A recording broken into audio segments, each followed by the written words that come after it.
Hi, everybody. It's Michelle Gates with Healthy Beat Nutrition. Today, I wanted to talk to you about hair loss, hair thinning, not as lustrous and shiny hair that we used to have when we were younger. As we enter midlife and perimenopause and menopause, that is something that a lot of women do struggle with. And because it's clearly an outside issue, we're seeing it on our beautiful bodies. It does, when we do have thinning hair, um, or hair is falling out, it is hard on the self-esteem. So I wanted to talk to you a little bit today about why we do experience this as we enter a midlife, what we can do about it, what kind of foods and lifestyle that we can do to help with it. So yeah, we'll get it started. I just want to introduce myself again. I am Michelle Gates, and I work with women that are going through perimenopause and menopause. So there's a lot of different things that we do start to see happening as we enter our midlife. Things as hot flashes, sleeping disruptions, just not the energy, the vitality, and the joy for life that we used to have.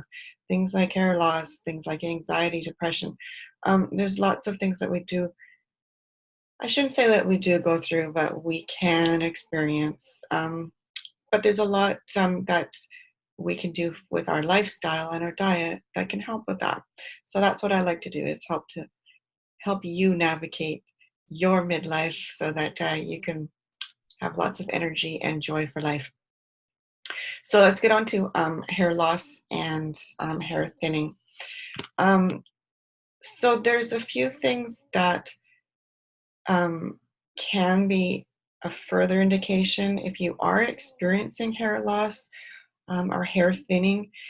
It may be an indication that there's something else in your body that's unbalanced, and a few of those things could be a thyroid imbalance. Um, So often, if women that are, as we enter the midlife, our thyroid hormones are a little bit astray. Not just, I talk a lot about the sex hormones that do fluctuate during menopause and perimenopause, but thyroid hormones also do fluctuate. So thyroid has to do with a lot, something that the thyroid does is deals with the internal temperature of the body. So that could be a reason why you're getting hot flashes. An outside indication of a thyroid imbalance is if your hair is starting to thin in your eyebrows, like the last third, that is often an indication, as well as the hair thinning on your head. So that's something that there are foods for that, but also too, I would suggest going to your doctor and getting your thyroid levels tested, and we can talk more about that separately if you like. Um, Something else that can cause hair thinning is low iron levels and a cortisol imbalance. I talk about that a lot. So cortisol is a stress hormone. So when we're under a lot of stress, we build up a lot of cortisol in the body. Um, it doesn't, I've mentioned in previous videos that cortisol can give you that little like the mid muffin top, they call it, around the belly. So that little extra weight that we often sometimes do experience. So that's cortisol, but the high cortisol affects other things. So like hair thinning and hair loss. So making sure that we deal with stress appropriately. So those are three big ones that may be indication um, that there's some imbalances in your body and it's showing up through thinning hair and losing hair. So what can we do for this? And specifically, I'm going to talk about some foods for supporting your hair loss and hair thinning. It has been shown, I've been doing some research on this. I've had a client recently that has got this issue. So I've been doing a bit more research on it. So it's kind of fresh in my mind. That's why I want to do this video today. But there has been some research that has shown that consumption of highly processed foods and simple sugars, refined sugars, uh, is a direct factor that can cause excess hair loss. So why is that? So consumption in processed foods sugars, your refined, anything white. So that's it, or it comes in a box. They're really anti-nutrients. There's really not a lot of nutrients in them. Yes, sugar does have glucose, and we can go into that further. Um, but yeah, so there's not a lot of nutrients. And unlike we often hear that, your hair is dead, it's not. You really still need nutrients to have good, healthy hair. You need nutrients to build hair follicles, um, the hair shaft, the shininess around your hair. All you need vitamins and minerals. So if we're not getting that in our diets, we're not getting those proper nutrients in our diet, it's going to show up in our hair. Um, so just on that, I'm going to park what kind of foods we can go to for a moment. I'm just going to park that for now. So getting back to, if we're not absorbing our foods properly, that could be a digestive issue. So if you are experiencing things like gas and bloating, um, upset stomach, even irritable, if you suffer from irritable bowel syndrome or any other digestive issues, it could be an indication that you're not absorbing the nutrients properly. So we need to take a step back and work on your digestive system and work on making sure that you start absorbing and utilizing those wonderful foods, the nutrients and vitamins and minerals that we're getting from the foods. So getting back to digestive, making sure you chew properly, making sure you're not drinking too much water while you're eating or fluids to flush out those digestive enzymes. Make sure that you aren't stressed when you're eating. Stress has a big effect on digestion. Stress has a big effect on everything in your health. Um, so there's a lifestyle tip right there. If you are struggling with hair loss and hair thinning, let's look at your stress levels and work on bringing those down. And I got lots of articles on my website for that and other videos we can go to. But let's get back to what kind of nutrients and what kind of foods are really important for hair loss. So let's concentrate on these foods. So proteins, really good proteins. So proteins are the building blocks of every cell in the body, and that includes your hair follicles, the hair shaft. That includes everything in your body, but your hair specifically. So let's have good wild fish, meat,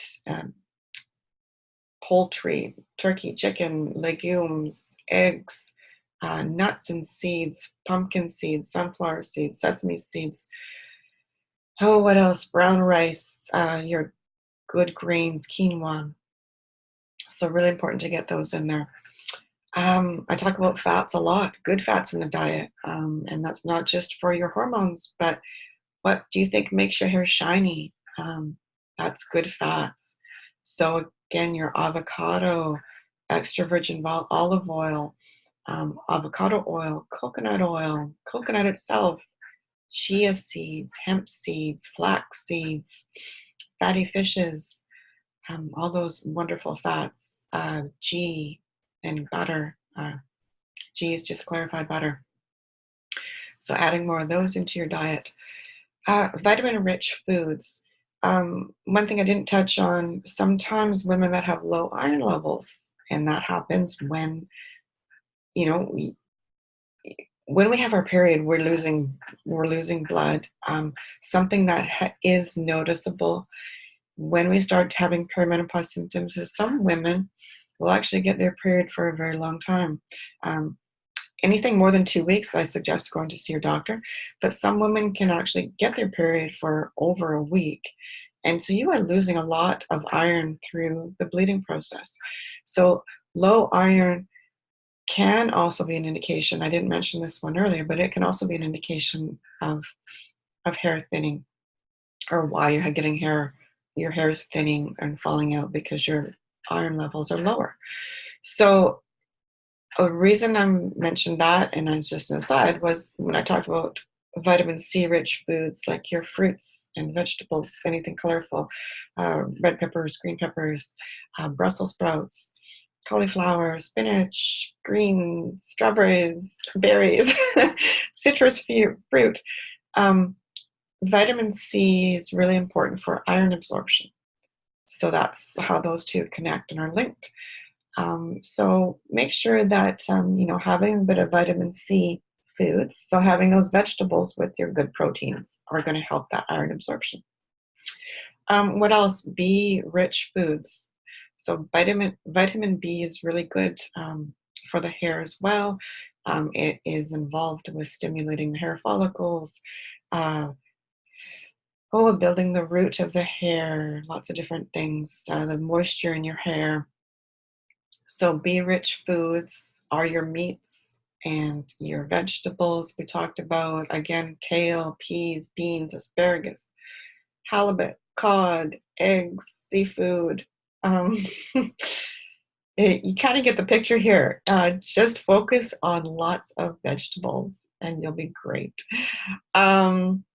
So yeah, I talked a lot in this, and I just wanted to let you know that while I'm working on a lot of these other small little ideas on, not ideas, but experiences that we go through, and they're not small, but like the hair loss, hot flashes, sleeping, anxiety, what I talked about earlier. I am working on an intensive hormones for women going through menopause and perimenopause years, an online program. I finished a big chunk of it, and my goal is to have that ready for the new year. Excuse me, for the new year. I need to take a drink here. Excuse me. So make sure, what I'm getting at is make sure that you are subscribed to my newsletter. I'll put the link down below. But I don't want you to lose out on when that program is available.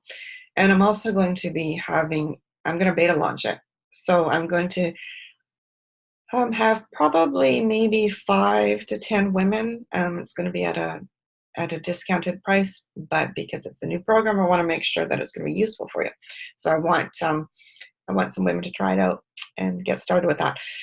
So that's all I've got for today. I hope you have a wonderful day, and we will talk to you very shortly. Okay, talk to you soon. Bye.